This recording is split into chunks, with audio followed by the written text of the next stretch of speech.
Berjumpa dengan saya Sri Lestari MPD dalam mata kuliah Kajian Apresiasi Puisi.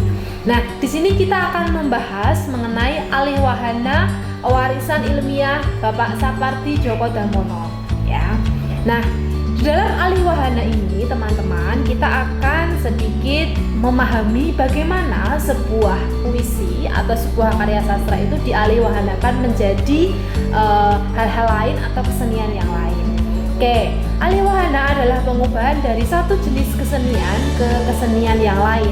Alih wahana mencakup kegiatan penerjemahan, kemudian penyaduran, dan pemindahan dari satu jenis kesenian ke kesenian yang lain.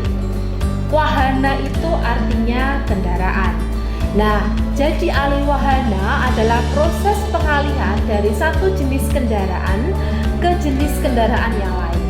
Ya, kalau kita memahami ini, Hujan di Bulan Juni, ya, dalam kumpulan puisi yang kemudian menjadi komik dan kemudian menjadi film, di sana dia sampaikan, ya kan, yang kayak bentuk payung ini. Oke, puisi Hujan Bulan Juni dialih wahanakan menjadi lagu, komik, film, dan novel, bahkan kartu undangan pernikahan, gitu. Oke, untuk ulang alih wahana, kita pahami di sana ada perubahan dari satu jenis kesenian ke kesenian yang lain. Hal ini dimaksudkan bahwa karya sastra tidak hanya diterjemahkan atau dialihkan dari satu bahasa ke bahasa lain.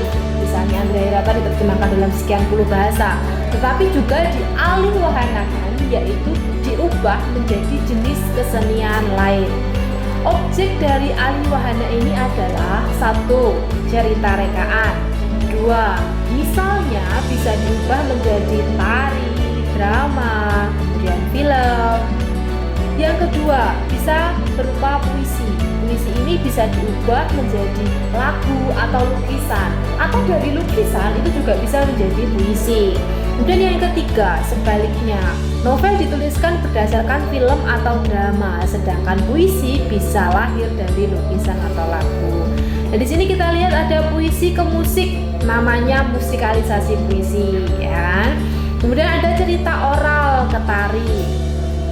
Kemudian ini kan biasanya misalnya cerita Mahabharata atau apa kan dijadikan tari bisa. Terus novel ke film, ekranisasi, ya kan, ayat-ayat cinta. Jadi apa? Film ke novel. Kemudian lukisan menjadi puisi. Kemudian cerpen ke komik, ya. Atau bisa juga penerjemahan. Nah, di sini ada Ludwig van Beethoven, itu yang kita sering dalam HP kita Nokia apa dan sebagainya, itu misalnya ada di Indonesia, Mur Elis menjadi penanda kedatangan tukang es krim, gitu kan, dialih wahanakan ke sana. Oke, kemudian terjemahan sebagai tafsir. Kita pahami bahwa intertekstualitas, ya, itu adalah keaslian versus kreativitas. Di sini The Young Dead Soldiers, Damono kemudian menyampaikan bahwa bisa membandingkan, jelas di sana sebenarnya Chairil Anwar itu menciptakan sajak baru, tapi dengan meminjam beberapa larik dari Archibald MacLeish. Oke, kemudian ada tantangan kajian alih wahana ini untuk teman-teman, ya kan, yang apresiasi puisi disuruh untuk membuat musikalisasi puisi atau mengapresiasi dalam bentuk yang lain. Itu ada tantangannya ketika Anda menerapkan kajian alih wahana.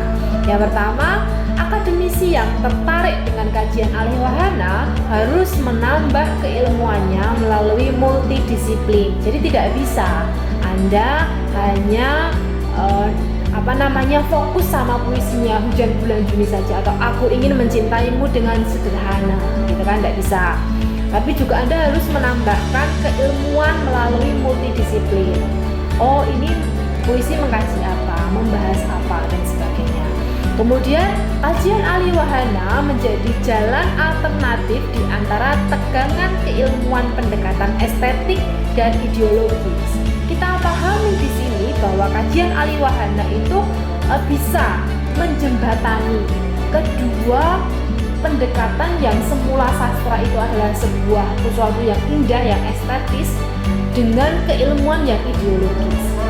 Nah, di sini misalnya hukum, agama dan sebagainya itu bisa dijembatani dengan yang namanya alih wahana itu.